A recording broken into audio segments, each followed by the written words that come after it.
Yang died earlier this month, and authorities are still searching for Chinchuan Pan, who has been named a person of interest. And the U.S. Marshals has increased a reward now to $10,000. It was $5,000. Now it's been brought up to $10,000 for information leading to his arrest. They believe he may be staying with family or friends in Georgia.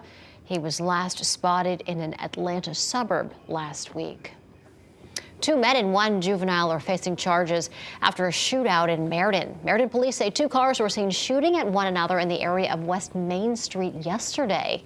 Then those cars crashed into a nearby business.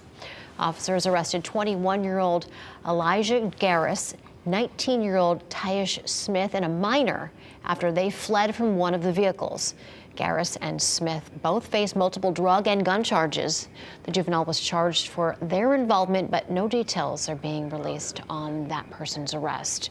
And officials are still searching for another vehicle that fled before police got there. This is the best shot of the suspect's SUV. Police say it's possibly a black vehicle. Anyone who may have business or home in that area with surveillance footage, well, you're asked to please contact police.